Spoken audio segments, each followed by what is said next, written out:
वो खत्म हो जाता है। आज जो हमने पढ़ा था वो हमने पढ़ना है जी factors affecting the strength of the London dispersion forces या लंदन फोर्सेस या डायपोल इसको हम बोल रहे थे जी instantaneous dipole induced dipole forces, ठीक है, ये भी बोलते हैं लंदन डिस्पर्जन फोर्सेस को, ठीक है। और उसने कहा था कि ये जो होती है ना बड़ी वीक किस्म की होती है, weaker then the dipole dipole interaction होती है। The strength of these forces depends upon, ये चीजों पे जिन पे फैक्टर्स पे डिपेंड कर रही होती है उस पे क्या होता है। एक तो मैंने आपको ऑलरेडी बता दिया था कि इलेक्ट्रॉनिक क्लाउड के ऊपर डिपेंड करती है ऑफ द एटम्स और ions of the molecules. When the size of the atom और sorry atoms or molecules is larger than the dispersion become easy and these forces become more prominent, ठीक है। आसान हो जाता है ना जब उस मॉलिक्यूल को, जब वो मॉलिक्यूल जो होता है वो लार्ज साइज का होता है, वो डिस्पर्स हो जाता है, ठीक है। उन फोर्सेस को जो होता है वो आराम से, जब वो मॉलिक्यूल फैलता है लिक्विड के अंदर, जब वो उसके मॉलिक्यूल्स फैलते हैं, इनके दरम्यान में जो डिस्टेंस होता है वो ज़्यादा होता है, तो उनको फोर्सेस को भी एक्ट करने में क्या हो जाती है, आसानी हो जाती है, ठीक है। जैसे आप इसकी एग्जांपल ये देख सकते हैं कि एक बहुत बड़े मेले में आप जो है या एक फेयर में आप लोग गए हैं, या बच्चा एक फैमिली जो है वो गई है, तो जब तक तो उसकी अम्मा और अब्बा उसको हाथ पकड़ के थाम के रखेंगे, एक साइड से अम्मा ने पकड़ा एक साइड से अब्बा ने पकड़ा होगा, तो वो बच्चा सेफ होगा। जैसे ही एक साइड से या दोनों साइडों से उस बच्चे का हाथ छोड़ दिया जाएगा तो वो क्या हो जाएगा, गैर महफूज हो जाएगा। क्या हो जाएगा कि किसी साइड से भी आप कोई भी बंदा उसको अपने हाथ साथ अपने साथ ले जाएगा या उठा कर ले जाएगा, ठीक है। तो बिल्कुल इसी तरह से क्या होता है, सॉरी, इसी तरह से क्या होता है कि इनके दरमियान में भी जब वो डिस्पर्स होते हैं, जब वो मॉलिक्यूल फैलता है, तो उनके दरमियान में जो होते हैं स्पेसेस ज़्यादा हो जाते हैं, तो इसलिए ये फोर्सेस होती हैं उस टाइम पे प्रोमिनेंट हो जाती हैं, उस टाइम पे ये अपेयर हो जाती हैं। The element of the zero group in the periodic table are all mono atomic gases, ठीक है। जीरो ग्रुप भी इसको कह रहे हैं, हेलोजन सॉरी नोबल गैसेस को कह रहे हैं ना, जिसमें helium, neon, organ, krypton, xenon और रेडॉन पड़े हुए हैं, इनको जीरो ग्रुप कहा जाता है, नोबल ग्रुप कहा जाता है। आप इसको जो भी जो है वो ग्रुप 8A भी कहते हैं, क्योंकि इनका ऑक्टेट कंप्लीट है, इनको किसी की जरूरत नहीं है। तो ये सब मोनो एटॉमिक गैसेस हैं। मोनो एटॉमिक गैसेस इस सेंस में कि इनको जो है वो एक मोनोटमी है इनके दरमियान में, डिफरेंट टाइप के इनके दरमियान में एटम्स और मॉलिक्यूल्स नहीं आएंगे एक टाइप के। हीलियम है तो हीलियम के अंदर सिर्फ हीलियम के होंगे, नियॉन है तो नियॉन के होंगे, ऑर्गन ऑर्गन, क्रिप्टॉन, जीनॉन और रेडॉन, यानी इन्होंने किसी और के साथ रिएक्ट करना ही नहीं है, ये मोनो एटॉमिक है, ठीक है। एज कम्पेयर टू अगर आप ऑक्सीजन को देखते हैं, सल्फर को देखते हैं, फ्लोरीन क्लोरीन, या आप साथ वाला जो ग्रुप 7A को देखते हैं, तो वो तो हर एक के साथ रिएक्ट कर रही है, ठीक है। फ्लोरीन लिक्विड फॉर्म में भी है, सॉलिड फॉर्म में भी है, आयोडीन इसी तरह लिक्विड फॉर्म में भी है और सॉलिड फॉर्म में भी है। क्लोरीन आप बड़ी अच्छी एग्जांपल है क्लोरीन की। क्लोरीन क्या है, लिक्विड में, गैस में, दोनों में पाया जाता है आपको, ठीक है। सॉलिड फॉर्म में नहीं, सॉलिड फॉर्म में बाद जब वो सॉल्ट के कॉम्बिनेशन के, सो वो अकेला नहीं है, ठीक है। अकेला एग्जिस्ट फ्री फॉर्म में एग्जिस्ट उस तरह से नहीं करता, या वो मोनो एटॉमिक नहीं है, वो डाई या ट्राई एटॉमिक्स भी बनाता है, अपने साथ बहुत सारे और एलिमेंट्स को भी अपने साथ जोड़ता है, ठीक है। सो वो क्या करते हैं, उसने कहा कि ये जो मोनोटॉमिक है, they don't make the covalent bond with the other atom because their outermost shells are complete, ठीक है। Their boiling points increase down the group from helium to radon, ये ऑलरेडी मैं आपको बता चुकी हूँ, ठीक है। उनके साथ उन्होंने रिएक्ट ही नहीं करना, तो फिर फायदा क्या है। एक बात होगी कि भाई उसके ऊपर क्या करता है कि जो उसका एटॉमिक इलेक्ट्रॉनिक क्लाउड है उसके ऊपर डिपेंड करता है, यानी कि आउटर मोस्ट शेल में कितने इलेक्ट्रॉन्स उसके पास पड़े हुए उस चीज के ऊपर डिपेंड करेगा। दूसरी उसकी बात आ जाता है the atomic number increases down the group and the outer most electrons move away from the nucleus, the dispersion of the electronic cloud become more and more easy, so the polarizability of these atoms go on increasing, ठीक है। तो फिर दूसरा factor कौन सा होगा जी, number of electron, ठीक है। नंबर ऑफ इलेक्ट्रॉन्स है ना, नंबर ऑफ इलेक्ट्रॉन्स ने क्या करना है, नंबर ऑफ इलेक्ट्रॉन्स जो क्या कर रहे हैं, मुसलसल क्या कर रहे हैं, इंक्रीज कर रहे हैं। क्यों, क्योंकि डाउन द ग्रुप नीचे चलते जाएंगे तो उनके जो है वो ग्रुप नीचे की तरफ को जा रहे हैं, तो उनके number of electrons, number of shells जो है इंक्रीज करते जा रहे हैं। क्यों, क्योंकि एटॉमिक नंबर इंक्रीज कर रहा है। क्यों, क्योंकि नंबर ऑफ इलेक्ट्रॉन्स जो है वो इंक्रीज हो रहे हैं, ठीक है। सो इसी वजह से क्या होगा, उनकी पोलराइजेबिलिटी बढ़ेगी। पोलराइजेबिलिटी बढ़ेगी मतलब कि इलेक्ट्रोनेगेटिविटी डिफरेंस उनके अंदर जनरेट होगा। कैसे कैसे कैसे कि उनके अंदर जो रिएक्टिविटी है वो इंक्रीज होगी, वो और ज्यादा एलिमेंट्स के साथ जो है वो रिएक्ट कर सकते हैं, ठीक है। जैसे फ्लोरीन होता है, वो रिएक्ट करता है। लेकिन क्लोरीन क्लोरीन का आपको पता है कि वो हर के साथ करता है। सो पहले 1A ग्रुप के साथ भी करेगा, 2A ग्रुप के साथ भी करेगा, बोरॉन क्लोरीन बोरॉन की फैमिली है उसके साथ भी करेगा, ऑक्सीजन के साथ भी करेगा, ठीक है, कंपाउंड की फॉर्म में आके उसके साथ रिएक्ट कर रहा होता है। सल्फर के साथ भी क्लोरीन रिएक्ट करता है, ठीक है। इसी तरह से बिल्कुल इसी तरह से इनको जो होता है वो रिएक्टिविटी जो होती है वो इंक्रीज हो जाती है। जब रिएक्टिविटी इंक्रीज हो जाती है तो पोलराइजेबिलिटी इंक्रीज होगी, इनके ऊपर जो चार्ज होगा वो इंक्रीज होगा, उनके दरम्यान में जो इंटरमोलिकुलर फोर्सेस होंगी वो इंक्रीज होती जाएंगी। समझ आ रही है बात की? बिल्कुल इसी तरह से दूसरा क्या क्या कि नंबर ऑफ इलेक्ट्रॉन्स ये इंक्रीज करेंगे, इलेक्ट्रॉन की अफेक्ट पोलराइजेबिलिटी को इन्फेक्ट करेंगी। मोर इलेक्ट्रॉन्स होंगे तो लो इलेक्ट्रोस्टैटिक अट्रैक्शन उनके दरमियान में मौजूद होगी, यानी कि वैलेंस इलेक्ट्रॉन और न्यूक्लियस के दरमियान में जो होगी इलेक्ट्रोस्टैटिक फोर्स जो होती है वो दरमियान में किसके दरमियान में बनती है, इलेक्ट्रॉन के दरमियान में और न्यूक्लियस के दरमियान में, ठीक है। जैसे जैसे पोलराइजेबिलिटी, जैसे आपने नोट किया होगा कि जैसे जैसे बच्चा जो होता है वो बड़ा होता चला जाता है, उसके ऊपर माँ बाप का जो होल्ड होता है वो कम होता चला जाता है, ठीक है। ठीक है, न्यूक्लियस क्या है, पेरेंट्स हैं, और जो इलेक्ट्रॉन है वो बच्चा है। जैसे जैसे वो बड़ा होता चला जाता है, यहाँ भी समझ लें कि आप उसको बाहर भेज देते हैं पढ़ने के लिए, अपनी आंखों की नजरों से दूर भेज देते हैं, तो उसके ऊपर आपका उतना होल्ड या उतनी वो आपकी बात नहीं मानता। समझ आ गई है बात की? बिल्कुल इसी तरह से क्या होगा कि इलेक्ट्रोस्टैटिक फोर्सेस जो होंगी वो वीक होती चली जाएंगी, ठीक है, लेकिन इंटरमोलिकुलर फोर्सेस क्या होती चली जाएंगी, इंक्रीज होती चली जाएंगी। ईजियर टू पोलराइज, जल्दी से वो पोलराइज हो जाएगा, यानी कि उसको बिगड़ने के चांस जो होंगे वो ज्यादा हो जाएंगे। स्ट्रॉन्गर लंडन डिस्पर्जन फोर्सेस जो होंगी, इंटरमोलिकुलर फोर्सेस, अभी मैंने आपको बताया कि वो क्या होती चली जाएंगी, वो स्ट्रॉन्ग होती चली जाएंगी। इसकी वजह से उसके अंदर क्या हो जाएगा, बॉइलिंग पॉइंट, यानी कि उस बच्चे के अंदर जो है वो गुस्सा और बात बात पे जो है वो अम्मा या अब्बा से जो है वो झगड़ना शुरू कर देगा कि नहीं मुझे अभी यहाँ जाना है, फलाना करना है, ये करना है, वो करना है, सो मैं बड़ा हो गया हूँ, लाइक दैट, ठीक है। बिल्कुल इसी तरह से जैसे जैसे नंबर ऑफ इलेक्ट्रॉन्स बढ़ते जा रहे हैं, जैसे जैसे उसकी एज बढ़ती जा रही है, वो अपने आप को ज्यादा खुद मुख्तार या अपने आप को ज्यादा इंडिपेंडेंट समझता जा रहा है वो बच्चा, या वो इलेक्ट्रॉन जो है। सो वो क्या करेगा, उसका होल्ड जो होगा, इलेक्ट्रोस्टैटिक होल्ड जो होगा वो कम होता चला जाएगा, न्यूक्लियर चार्ज और इलेक्ट्रॉन की जो अट्रैक्शन है वो कम होती चली जाएगी। लेकिन एज कम्पेयर टू दैट उसके दरमियान में जो इंटरमोलिकुलर फोर्सेज होंगे, यानी कि उसका पीयर ग्रुप जो होगा, यानी कि उसके जो दोस्त होंगे वो उसके ऊपर हावी होते चले जाएंगे, वो ज्यादा उनका होल्ड होता चला जाएगा as compare to the family. समझ आ रही है बात की? सो वो उसको अच्छाई या बुराई की तरफ लेकर जाएंगे। इसी तरह से जो दूसरा उसका फैक्टर इफेक्ट करता है वो कहते हैं जी size of the electron cloud, ये ऑलरेडी मैंने आपको डिस्कस कर दिया, दोबारा से कर लेते हैं। Large the electron cloud, more molecules होंगे, मोर मॉलिक्यूलर वैस होगा, लेस अट्रैक्शन होगी of electron to the nucleus, easier to polarise, उसी तरह से स्ट्रॉन्ग इलेक्ट्रॉन फोर्सेस जो होंगे वो इंक्रीज करती चली जाएंगी, ठीक है।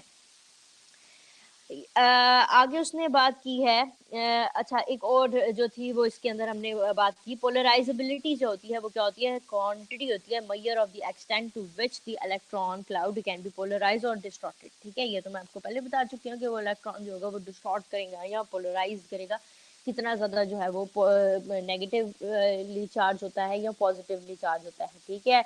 यानी कि अपने इलेक्ट्रॉन को लूज करता है या अपने इलेक्ट्रॉन को गेन करता है या उस चार्ज को स्टैब्लिश करने की कोशिश करता है, उसकी इलेक्ट्रोनेगेटिविटी जो वैल्यू है वो दूसरे एटम्स के साथ जो है वो जाके बॉन्ड्स बनाता है, ठीक है। वो नया नया उसका पेयर ग्रुप बना है, उस पेयर ग्रुप में वो उसको अच्छाई की तरफ लेकर जाते हैं, ड्रग्स की तरफ लेकर जाते हैं, या क्रिकेट की तरफ लेकर जाते हैं, या पढ़ाई की तरफ लेकर जाते हैं, ठीक है।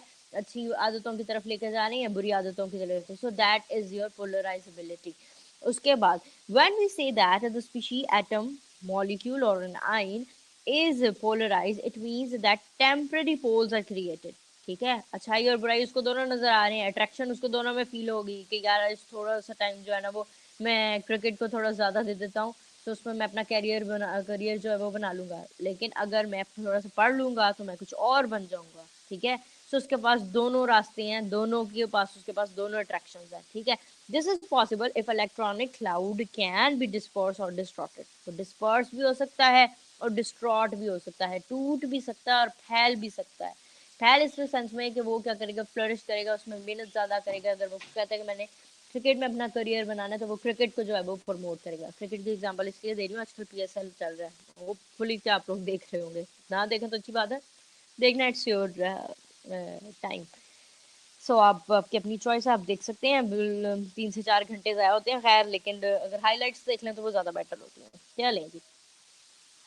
उसके बाद this increases distortion of the electronic cloud created stronger London forces and hence the boiling points are increases down the group. क्या होगा कि डाउन द ग्रुप क्या होता चला जाएगा, बॉइलिंग पॉइंट इंक्रीज होता जाएगा। क्यों? क्योंकि नंबर ऑफ इलेक्ट्रॉन इंक्रीज कर रहे हैं, नंबर ऑफ शेल्स इंक्रीज कर रहे हैं, पोलराइजेबिलिटी इंक्रीज कर रही है, इलेक्ट्रोनेगेटिविटी उसकी इंक्रीज कर रही है। दैट्स वाई क्या हो रही है, लंदन डिस्पर्जन फोर्सेस क्या कर रही है, इंक्रीज कर रही है down the group, boiling point increase होगा। ठीक है।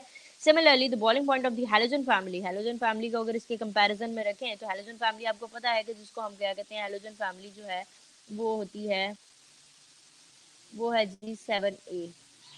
वो है G 7A, halogen family salt former family है। इसने क्या करना है, is also increases from fluorine to chlorine. ये चलती है जी फ्लोरीन से चलती है और आगे खत्म होती है जी एस्टेटीन पे खत्म होती है। फ्लोरीन, क्लोरीन, ब्रोमीन, आयोडीन और फिर आ जाता है जी एस्टेटीन। ठीक है। All the halogens are non polar diatomic होते हैं। डायटोमिक मॉलिक्यूल्स यानी कि अपने साथ तो वो एटम बनाते ही हैं, फ्लोरीन फ्लोरीन के साथ बनाएगा, क्लोरीन क्लोरीन के साथ बनाएगी, आयोडीन आयोडीन के साथ बनाएगा, लेकिन वो ऑक्सीजन के साथ भी बॉन्ड बना सकते हैं, वो सोडियम के साथ भी बना सकते हैं, मैग्नीशियम के साथ भी, बेरिलियम के साथ भी। ठीक है। 1A के साथ भी बना सकते हैं, 2A के साथ भी बना सकते हैं, 3A 4A 5A सबके पास उनके पास एबिलिटी है, वो बना सकते हैं। ठीक है। पॉजिटिवली चार्ज भी हो सकते हैं और नेगेटिवली चार्ज भी हो सकते हैं। ठीक है। ड्यू टू देयर इलेक्ट्रोनेगेटिविटी के ऊपर जो है वो बड़ा फोकस होता है इनका। Sorry, but there is a big difference in their physical states at room temperature। ठीक है। इनकी फिजिकल स्टेट्स में जो होगा वो रूम टेम्परेचर के ऊपर बड़ा फर्क आएगा। थोड़ा सा मेरा गला खराब है, तबीयत सेट नहीं है, इसलिए मुझे जो है वो थोड़ी सी मेडिसिन मैंने ली हुई है, इसलिए that's why I am yawning. Fluorine is a gas, उसके लिए आई होप सो आप लोग माइंड नहीं करेंगे। Fluorine is a gas and boils at -188.1 degree centigrade. ठीक है। फ्लोरीन जब वो गैस की फॉर्म में होगी तो वो बॉयल करेगी -188.1 डिग्री सेंटीग्रेड पे। आयोडीन जो होगा वो किसी सॉलिड रूम टेम्परेचर पे सॉलिड होता है, वो जब बॉईल करेगा तो वो +184.4 डिग्री सेंटीग्रेड पर करेगा। ठीक है। फर्क नजर आ गया दोनों में। ठीक है। एक पॉजिटिव दे रहा है और एक बिल्कुल नेगेटिव दे रहा है। The polarisability of the ion molecule is much greater than of the fluorine. ठीक है। उसमें ज्यादा पोलराइज होने की, ज्यादा जो है वो अपने इलेक्ट्रॉनिक क्लाउड के ऊपर जो उसका वो होल्ड है वो उसका क्या है, कम है। ठीक है। न्यूक्लियर चार्ज पे उसका जो होल्ड है वो कम है, इलेक्ट्रॉन उसके अंदर इंटरमॉलिक्यूलर फोर्सेस जो है वो ज्यादा स्ट्रॉन्ग है। Another important factor that affects the strength of the London dispersion forces is the number of the non-polar molecules। ठीक है। नॉन पोलर जो मॉलिक्यूल्स होते हैं वो इसके अंदर जो होते हैं वो मौजूद होते हैं। Greater the number of the atoms in a molecule, greater is the polarisability. Sorry, net में तो इशू आ गया था। चलें आगे चलते हैं हम। तो उसने कहा है कि इसका एक और जो प्रॉब्लम फेस करना पड़ता है, या एक और जो फैक्टर है जो इसको इफेक्ट कर रहा होता है, वो उसकी नॉन पोलर मॉलिक्यूल्स भी होती हैं। कि वो कितने हैं, जितने जितने ज्यादा होते जाएंगे, greater the number of the atoms in a molecule greater it's polarisability. जितने नंबर ऑफ एटम्स उसके अंदर इंक्रीज करते जाएंगे एक मॉलिक्यूल के अंदर, तो वो क्या करता जाएगा, वो ज्यादा जो है वो उसकी एबिलिटी होगी कि वो जितना नॉन पोलर मॉलिक्यूल्स घटते जा रहे हैं वैसे वैसे उसको वो इंक्रीज कराता जाएगा। जैसे CH फॉर एग्जाम्पल है मीथेन, इसमें कार्बन है और साथ में हाइड्रोजन है। ठीक है। So it's non polar. ठीक है। इसी तरह से उसकी जो है वो ग्रेटर अब हम क्या करते हैं कि हम हाइड्रोकार्बन्स की जो सैचुरेटेड हाइड्रोकार्बन्स है उनकी एग्जांपल लेते हैं। The hydrocarbons have the chain of the carbon atoms between length between the hydrogen atom, compare the length of the chain of alcohol. अगर हम एग्जांपल लेते हैं, इथेन एग्जांपल लेते हैं, C2H6 एंड C6H4। अगर हम ब्यूटेन की एग्जांपल लेते हैं और साथ में इथेन की एग्जांपल लेते हैं तो इसमें ये फर्क है, इनकी बॉइलिंग पॉइंट्स में फर्क होगा। क्यों? क्योंकि इनकी जो जितने नंबर ऑफ चेन्स आ जाएंगे, नंबर ऑफ एटम्स जितने आ जाएंगे, ये जैसे C4 है इसकी कम होगी, अगर इसके मुकाबले में C2H4 की देखेंगे तो उसकी ज़्यादा होगी। और अगर हम C6H14 की देखते हैं तो एग्जाम्पल जो है वो ये मोनो जो होता है वो टॉमिक होता है, मीथेन जिसको बोल रहे हैं, ये आपके पास जो होता है वो ब्यूटे इथेन आ जाता है, और ये जो होता है वो आपके पास हेक्सेन आ जाता है। ठीक है। 2 और 3 है तो आपको पता ही होगा, ब्यूटेन और प्रोपेन, हेक्सेन। ठीक है। नंबर ऑफ कार्बन जैसे जैसे इंक्रीज करते जाएंगे वैसे वैसे जो होगा वो इनके नंबर ऑफ एटम्स इंक्रीज कर रहे हैं, इनके ऊपर लंदन डिस्पर्जन फोर्सेस जो है वो स्ट्रॉन्ग होती चली जाएंगी। ठीक है, अब आगे जो उसने कहा, it is very interesting to know that molecular forces mass of these hydrocarbons they change from gaseous to the liquid and then finally become solid. ठीक है, ये जो होता है पहले लिक्विड में कन्वर्ट होती है और फिर लिक्विड से सॉलिड में कन्वर्ट हो जाती है।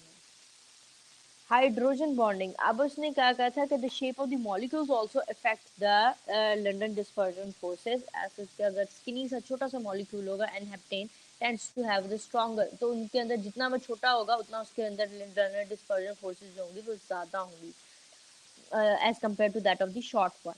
This is due to the increase of the surface area in the inhabitant, मतलब surface area उसका increase कर गया, उसकी जगह को जो फैलने के लिए जगह है वो ज़्यादा हो गई। जैसे ये पिछली वाली हेडिंग के अंदर ये आप ये समझ लें, ये कॉम्पैक्ट जगह के ऊपर है, लेकिन वही उसने कहा कि अगर वो उसको खोल देंगे, ज़्यादा कर देंगे, तो उसके ऊपर जो होगा वो असर जो होगा उसका कम हो जाएगा।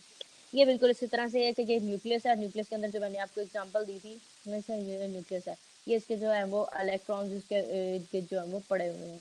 लेकिन क्या हुआ है कि जब वो हुआ है अनसिमेट्री हुई, उसके ऊपर जो है वो लंदन डिस्पर्जन फोर्सेस ने एक्ट किया और ये जो है वो मूव करना शुरू हुए, तो ये देखना ये एक साइड के ऊपर मूव करना शुरू हो गया और इसके साइज में जो है वो चेंज आ रहा है। ठीक है, सो ये इसका जो था वो इसकी एक बिहेवियर है। यहाँ पे एक और एग्जांपल जो है वो आप लंदन डिस्पर्जन की ले लें, undistribution of electrons in the helium, जो आपने अगर हुई हो तो वो कैसे एक दूंगा, उसके अंदर डायपोल्स जनरेट करेगा, एक साइड पे पॉजिटिव एक साइड पे नेगेटिव होगा। Induce dipole on the neighbouring, अगर साथ में भी उसके हीलियम एक और हीलियम पड़ा हुआ है तो वो उसके ऊपर भी अपना चार्ज जो है स्टैब्लिश करने की कोशिश करेगा। ये है जी लंदन डिस्पर्जन फोर्स।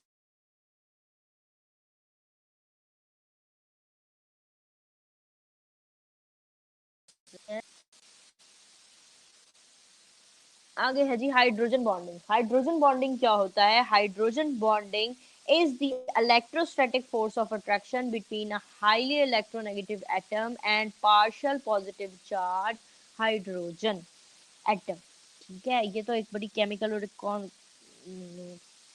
तगड़ी सी एग्जांपल है आपकी बुक के अंदर। हम उसको थोड़ा सा इजी कर लेते हैं। Basically hydrogen bonding is an electrostatic attraction. Electrostatic attraction की जब भी बात करेंगे तो between the nucleus and the electron, उनके दरमियान में जो अट्रैक्शन आ रही है उसको कह रहे हैं electrostatic. Between the hydrogen atom bonded to small strongly electronegative atom के साथ अगर उसको बॉन्ड कर दिया जाए, हाइड्रोजन एटम को एक स्ट्रॉन्गली इलेक्ट्रोनेगेटिव एटम के साथ बाइंड कर दिया जाए, जिसके अंदर एग्जांपल होती है एक नाइट्रोजन, ऑक्सीजन या fluorine, and the lone pairs भी हो सकते हैं, लोन पेयर इलेक्ट्रॉन्स भी हो सकते हैं ऑन दीज एलिमेंट्स। ये जो नाइट्रोजन, ऑक्सीजन और फ्लोरीन की बात कर रहे हैं, तो ऑन दीज इलेक्ट्रोनेगेटिव एटम, तो एक बॉन्ड उनके दरमियान जो स्टेब्लिश होगा उस बॉन्ड को हम जो है वो हाइड्रोजन बॉन्डिंग का नाम देंगे। ठीक है, ये नीचे जो है वो फ्लोरीन की और हाइड्रोजन की आपको एग्जांपल दिए है। और फ्लोरीन और हाइड्रोजन के दरमियान में जो बॉन्ड बन रहा है हम उसको क्या कह रहे हैं? उसको हम कह रहे हैं जी स्किन के दरमियान में फ्लोराइड जो है वो हाइड्रोजन बॉन्डिंग है। ठीक है, एक साइड पे हाइड्रोजन और फ्लोरीन बाइंड हुए हैं, दूसरी साइड पे हाइड्रोजन और फ्लोरीन है, उनके दरमियान में जो आपको बॉन्ड नजर आ रहा है ये डॉटेड फॉर्म के अंदर, ये क्या है? ये है जी हाइड्रोजन बॉन्डिंग। ठीक है, ये आपको जो है वो वाटर मॉलिक्यूल जो है, वाटर मॉलिक्यूल आपको पता है H2O की फॉर्म में होता है और बहुत सारे वाटर मॉलिक्यूल्स आपस में जो है वो कंबाइन किए हुए हों, तो इन्हीं के दरमियान में ये जो dotted dotted dotted dotted dotted dotted line है ये वाली, इसको हम क्या कहते हैं कि ये दोनों के दरमियान में क्या बना रही है? ये दोनों के दरमियान में बना रही है हाइड्रोजन बॉन्डिंग। लेकिन अगर ऑक्सीजन की और हाइड्रोजन की बात करें तो इन दोनों के दरमियान में जो बॉन्ड होता है वो होता है जी कोवलेंट बॉन्ड। वो कोवलेंट बॉन्ड कैसे होता है? वो कोवलेंट बॉन्ड ऐसे होता है, वो कोवलेंट बॉन्ड ऐसे है क्योंकि हाइड्रोजन के पास जो है वो प्लस की एबिलिटी है और ऑक्सीजन के पास जो है वो किसकी एबिलिटी है कि वो क्या कर सकता है? वो -2 कर सकता है, यानी कि उसके आउटर मोस्ट शेल में 2 इलेक्ट्रॉन की डेफिशिएंसी है। हाइड्रोजन के पास 1 है, उसके पास 2 है, तो वो क्या करता है? ऑक्सीजन जो होता है वो क्या कहता है कि प्लीज 2 हाइड्रोजन आके मेरे साथ क्या कर जाएं? कंबाइन कर जाएं, ताकि मेरा ऑक्टेट जो है वो कंप्लीट हो जाए। सो इनके दरमियान में क्या होती है? Covalent bonding. लेकिन 2 हाइड्रोजन के मॉलिक्यूल्स के दरमियान में जो कि हाइड्रोजन और साथ वाले का ऑक्सीजन का मॉलिक्यूल जो होगा उसके साथ जो दरमियान में बॉन्डिंग बनेगी उसको हम क्या कह रहे हैं? उसको हम हाइड्रोजन बॉन्डिंग कह रहे हैं। समझ आ रही है?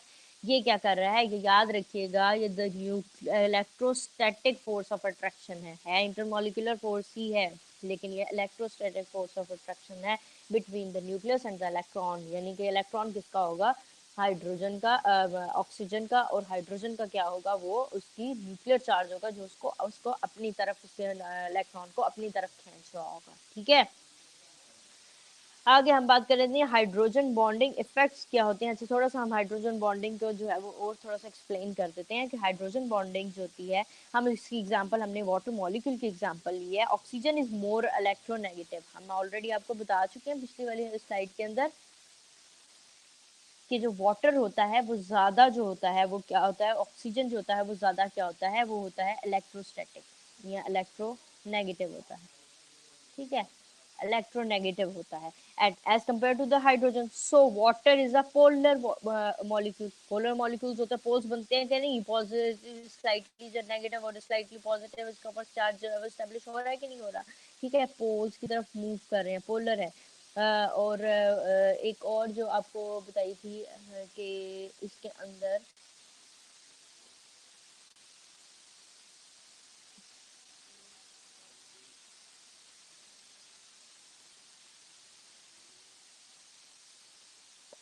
पोलर और नॉन पोलर का एक और भी होता है कि इनके दरमियान में जो बॉन्ड होता है वो फर्क होता है। आयोनिक जो होता है वो बॉन्ड और कॉल्ड एज पोलर, और कोवलेंट कोवलेंट कंपाउंड्स जो बनते हैं वो पोलर में बनते हैं, और नॉन पोलर जो होते हैं वो क्या करते हैं, non covalent bond with equal sharing of bonds के साथ बनते हैं, ठीक है।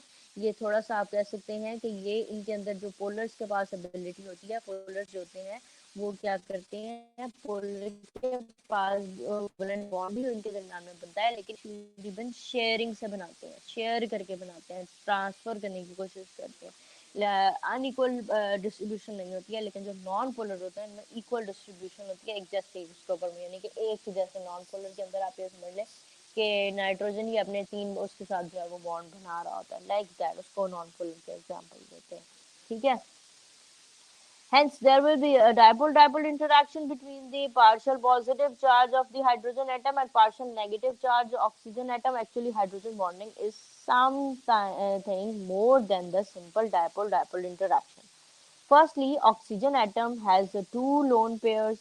Secondly, hydrogen has sufficient partial positive charge. Both the hydrogen atoms of water molecules create strong electrical field due to their small size.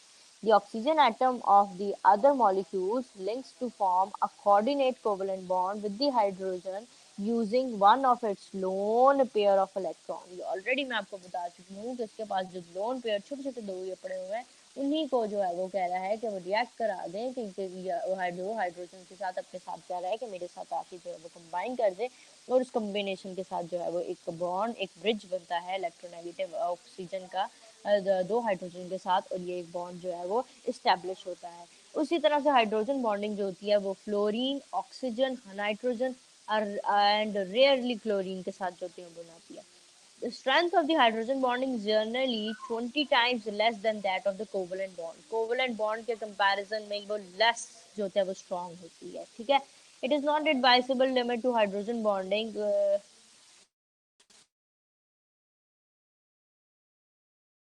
for the, अब अगर chloroform की example होती है जी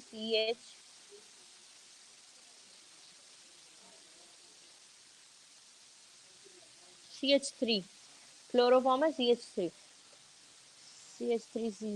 Cl, Cl4, ये एग्जांपल होती है मॉलिक्यूलस का जो स्ट्रक्चर है, ठीक है।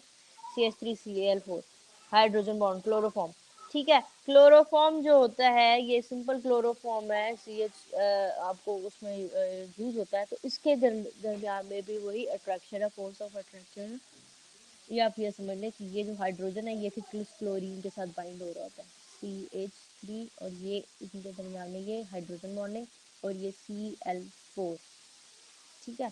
ये जो उसके साथ अपने साथ उसको बाइंड करवा रहा है इस हाइड्रोजन को इस क्लोरीन के साथ, ये क्लोरीन और हाइड्रोजन के दरमियान में जो बॉन्ड बन रहा है दिस इज हाइड्रोजन बॉन्डिंग। लेकिन जो कार्बन और हाइड्रोजन के दरमियान में बन रहा है वो कोवलेंट बॉन्ड है। समझ आ रही है बात की। सो ये एग्जांपल्स हैं इसकी एग्जांपल्स में आपको और क्या एग्जांपल मिल सकती है, HCl मिल सकती है, आपको HBr मिल सकती है, HI एग्जांपल इसकी मिल सकती है, उसके बाद आपको HF की एग्जांपल मिल सकती है, ठीक है, हाइड्रोजन क्लोराइड, उसके बाद अमोनिया की एग्जांपल मिल सकती है, NH3 की एग्जांपल मिल सकती है, ठीक है। ये सारी एग्जांपल्स जो है वो किसकी हैं, वो हाइड्रोजन बॉन्डिंग की है। अब इसके ऊपर जो होते हैं इसके इफेक्ट क्या क्या आ रहे होते हैं, effects of the hydrogen bonding on the properties of the compound पे क्या इफेक्ट पड़ते हैं। More the number of the hydrogen atom जितने ज्यादा होंगे with in the molecule, more compacted structure, उसका कॉम्पैक्ट होगा स्ट्रक्चर।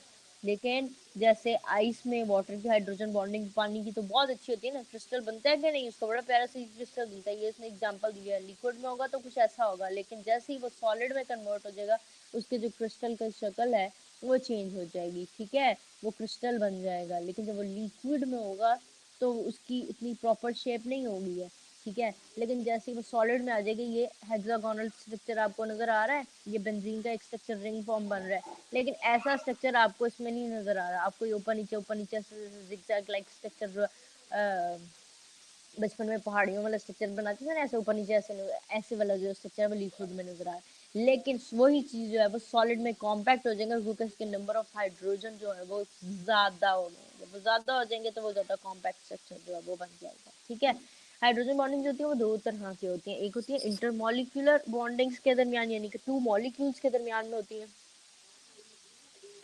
और एक होती है इंट्रामोलिकुलर हाइड्रोजन बॉन्डिंग, ये होती है two different atoms in a same molecules. वो कैसे एग्जांपल होती है, इंटरमोलिकुलर फोर्सेस की बात तो हमने किया ना, हमने कह दिया ये HCl के दरमियान, या वाटर मॉलिक्यूल की वाटर मॉलिक्यूल के ही दरमियान में जो हाइड्रोजन बॉन्डिंग है वो है इंटरमोलिकुलर फोर्सेस की, वो है हाइड्रोजन बॉन्डिंग में इंटरमोलिकुलर फोर्सेस। लेकिन इंट्रामोलिकुलर फोर्सेस कौन सी होंगी, different atoms in the same molecule. वो किसकी, वो आप ये समझ लें कि हाइड्रोजन की क्लोरीन के साथ, पानी के अंदर मौजूद है, वाटर के अंदर एक्वस सोल्यूशन में मौजूद है, लेकिन हाइड्रोजन की क्लोरीन के साथ, और सिर्फ हाइड्रोजन के मॉलिक्यूल की सिर्फ ऑक्सीजन के मॉलिक्यूल के साथ, ये इंट्रामोलिकुलर है।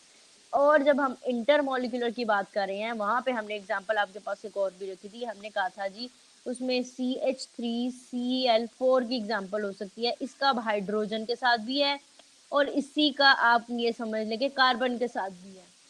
सो ये है जी इंटरमोलिकुलर और ये है जी इंट्रामोलिकुलर। समझ आ गई है बात की। आगे उसने एग्जांपल दी हुई है कि ये हाइड्रोजन के साथ होगे तो वो इस तरह से देगी, कार्बन है कि तो ये चार होते हैं, ऑक्सीजन के साथ ये वाटर के मॉलिक्यूल्स बनेंगे तो ये ऐसी एग्जांपल आएगी, इथीन के साथ ये एग्जांपल आएगी, एसिटिलीन के साथ ये, इनके स्ट्रक्चर्स आपको दे दिए, गिवन दे दिए ताकि आपको इसको क्लियर करने में वो एग्जांपल है, ठीक है। ये आपको कोवलेंट बॉन्ड के साथ भी हाइड्रोजन बॉन्डिंग को समझाने की कोशिश की जा रही है कि कोवलेंट बॉन्ड जो होता है वो एक जैसों के साथ भी बनाता है और डिफरेंट के साथ भी। जैसे हाइड्रोजन हाइड्रोजन के साथ तो हाइड्रोजन गैस मॉलिक्यूल बनाएगा, ऑक्सीजन ऑक्सीजन के साथ करेगा वो due to the electronegativity difference की वजह से तो ऑक्सीजन का मॉलिक्यूल बनाएगा। इसी तरह से वाटर का मॉलिक्यूल होगा तो वो इसकी एग्जांपल देगा। अब वाटर का मॉलिक्यूल में आपको पता है कि वाटर के मॉलिक्यूल में तो हाइड्रोजन बॉन्डिंग भी मौजूद है, जहाँ पे हाइड्रोजन आएगा और वो किसी के साथ भी बाइंड करेगा तो वहां पर हाइड्रोजन बॉन्डिंग भी मौजूद होगी। कोवलेंट बॉन्ड अगर मौजूद है साथ में हाइड्रोजन बॉन्डिंग, जब भी हाइड्रोजन जो है वो किसी भी मॉलिक्यूल के साथ जो है वो कंबाइन करेगा, स्पेशली जब वो नाइट्रोजन के साथ बाइंड कर रहा है, ऑक्सीजन के साथ बाइंड कर रहा है और फ्लोरीन के साथ एग्जाम्पल बाइंड कर रहा है। क्लोरीन भी आती है लेकिन क्लोरीन रेयरली है। तो इनके साथ जब भी बाइंड कर रहा है, हाइड्रोजन ने बॉन्ड करना है जब भी, तो तब ये इनके अंदर क्या होगी, हाइड्रोजन बॉन्डिंग होगी, ठीक है। तो हाइड्रोजन बॉन्डिंग की आपको जो लिविंग एग्जांपल जो नजर आती है वो जी आपको आपके DNA के अंदर एग्जांपल नजर आती है। वो आपने पढ़ा होगा कि जी जो होता है वो हमेशा बॉन्ड बनाता है, जी सी के साथ बॉन्ड बनाता है, और ए जो होता है वो ट्रिपल बॉन्ड बनाता है टी के साथ एट BC, ठीक है। ए जो होता है वो इसके दरमियान में जो है वो डिफरेंस आता है। ये आपको बड़ी एक लाइवली सी एग्जांपल आपके सामने जो है वो रखती है। अगर आपको यहाँ तक कोई चीज कोई बात जो है वो समझ नहीं आई है तो वो आप एग्जाम जो है वो आप पूछ सकते हैं,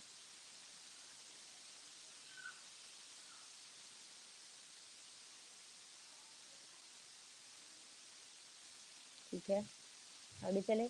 ये कोवलेंट बॉन्ड और हाइड्रोजन बॉन्ड में मैंने आपको डिफरेंस भी बता दिया है, ठीक है। कोवलेंट बॉन्ड जो होता है chemical bond that are form due to the sharing of the electrons of the ion, और जो हाइड्रोजन बॉन्ड होता है force of attraction occur between the two atoms और डिफरेंट मॉलिक्यूल्स के दरमियान में होता है, ठीक है।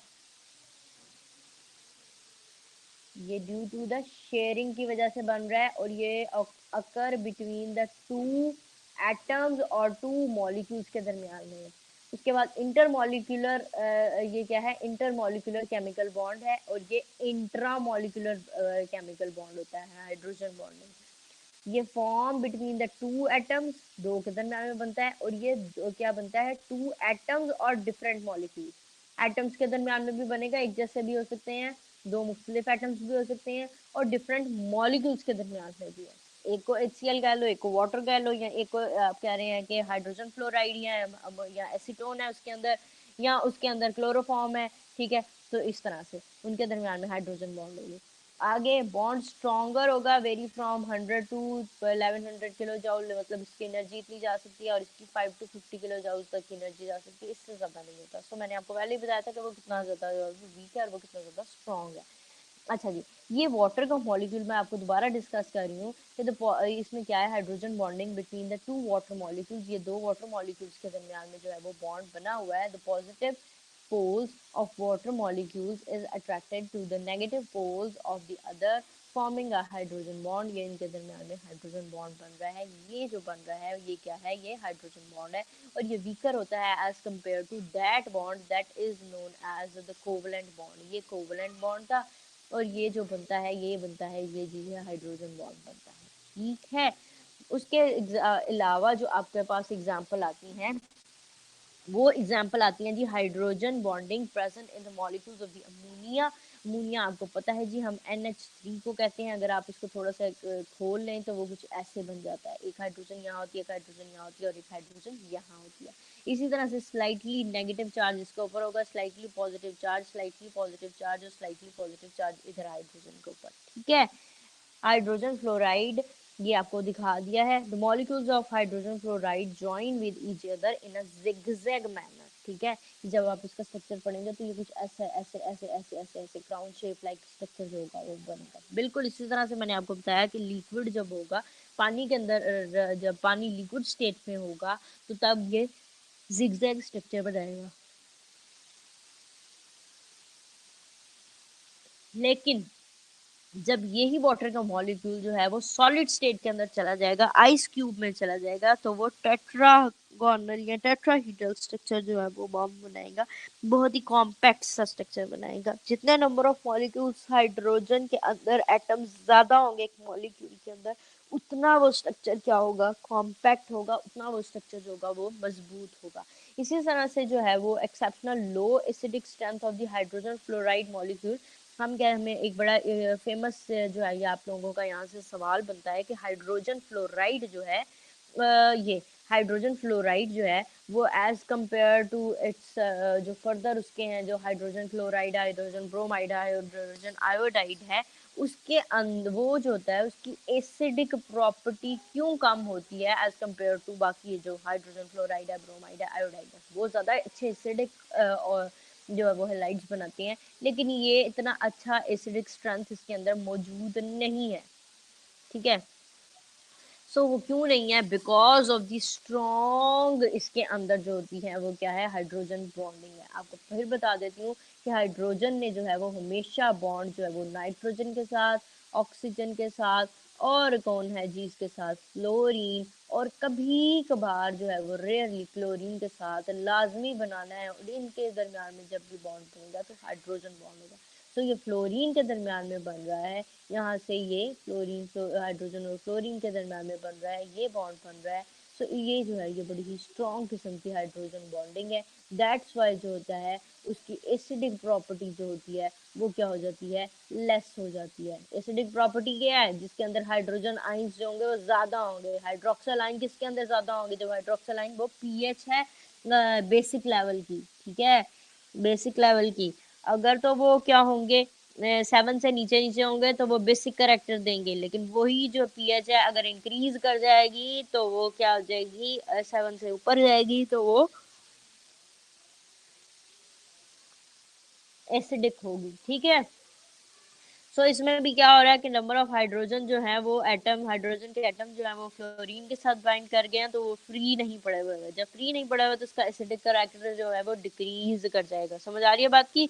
Because of the partial positively charge hydrogen is entrapped between the two highly electronegative atom. ठीक है, दो हाईली इलेक्ट्रोनेगेटिव एटम्स के दरमियान में जो है ये उसको फंसा लेगा। ये आप ये वाला स्ट्रक्चर समझ लें ऐसे। सो इसकी वजह से जो होगा वो हाइड्रोजन बॉन्डिंग जो है वो क्या हो जाएगी, सॉरी हाइड्रोजन बॉन्डिंग स्ट्रांग हो जाएगी, और ये क्या हो जाएगा, ये एक बेसिक करेक्टर जो है वो सॉरी लेस एसिडिक करेक्टर जो है वो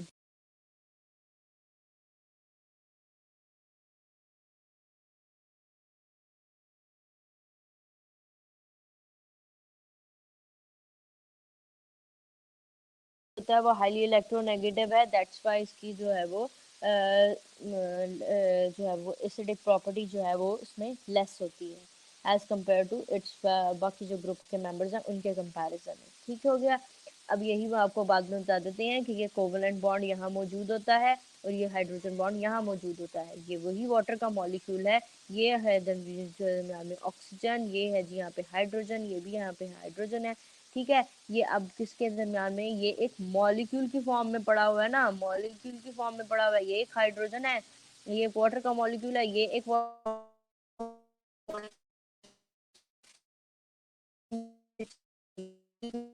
मॉलिक्यूल पड़ा है। इसके दरमियान जो है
आता है।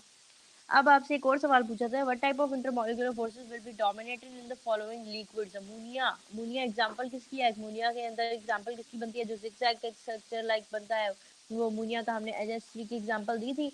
अमोनिया को हमने क्या कहा था, हमने कहा था अमोनिया का जो बॉन्ड है वो कैसे बनता है, एन और ये एक तीन हाइड्रोजन के साथ बाइंड कर रहा होता है, तो ये क्या दे रहा होता है, ये नाइट्रोजन का हाइड्रोजन के साथ जो कॉम्बिनेशन आ रहा है वो क्या देता है, वो हाइड्रोजन बॉन्डिंग देता है। तो इनके दरम्यान में इंटरमॉलिक्यूलर फोर्सेस कौन सी होती है, हाइड्रोजन बॉन्डिंग की। ठीक है, ऑक्टेट C8 818 इसके अंदर भी हाइड्रोजन बॉन्डिंग ही मौजूद है। ऑर्गन जो बेस्ट एग्जांपल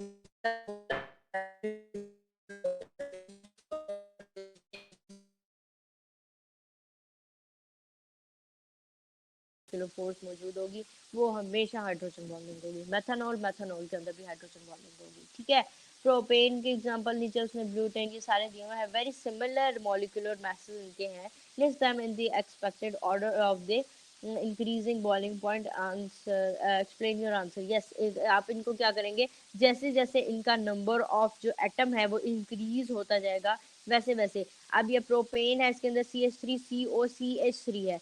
अगली एग्जांपल है CH3CH2CH2OH, OH आ गया तो इसका ऑर्डर और हो जाएगा, CH3CH2CH2C।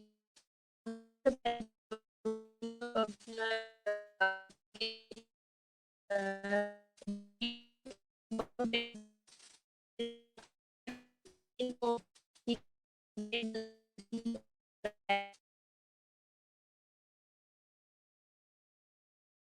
एच को, और लास्टली में आप में प्रोपेन को रखना है।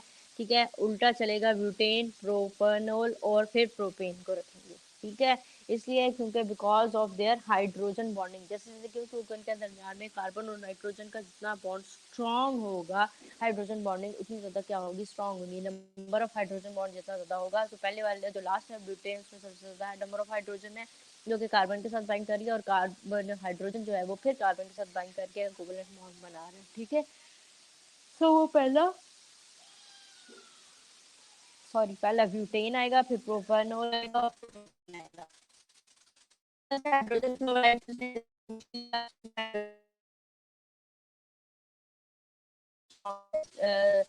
stronger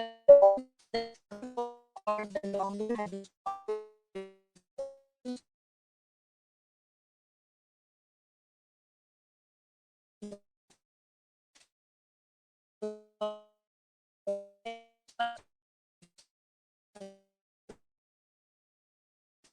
हाइड्रोजन बॉन्डिंग जो होता है वो शो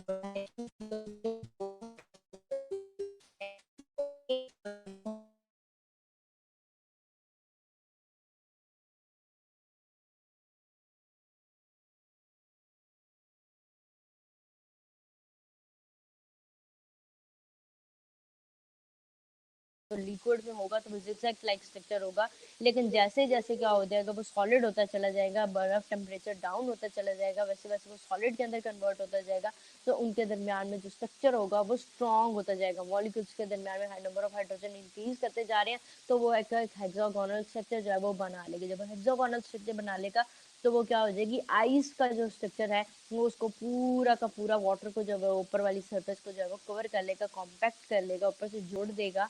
जब वो जुड़ जाएगी तो नीचे जो होंगी वो आराम से फिशेज जो होंगी वो वाटर के अंदर सर्वाइव कर पाएंगी। क्यों? क्योंकि उसका टेम्परेचर जो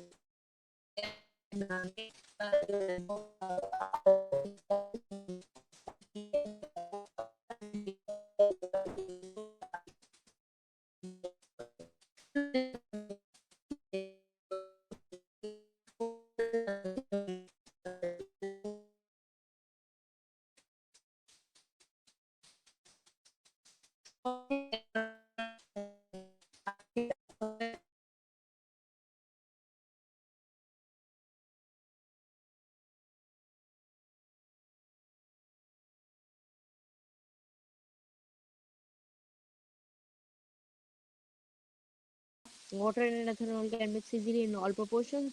The origin of the intermolecular forces in water. ठीक है, ये अब आपके साथ ये कल इंशाल्लाह ये बाकी जो है वो हाइड्रोजन बॉन्डिंग का जो एक्सप्लेनेशन, इसकी प्रॉपर्टीज और इसकी एप्लीकेशन हाइड्रोजन बॉन्डिंग की कहाँ कहाँ टेम्परेचर के साथ कैसे इंटरेक्ट करती है, ये भी जो वाटर का एग्जांपल आपको दिया था, स्ट्रक्चर कैसे बनता है, क्लिनजिंग स्टोव में कैसे है, बायोलॉजिकल जो है वो उनके अंदर कैसे मौजूद है, तो ये हम इंशाल्लाह कल जो है वो आपके साथ डिस्कस करेंगे। Thank you so much, that's all from my side, and I hope you enjoy the lecture.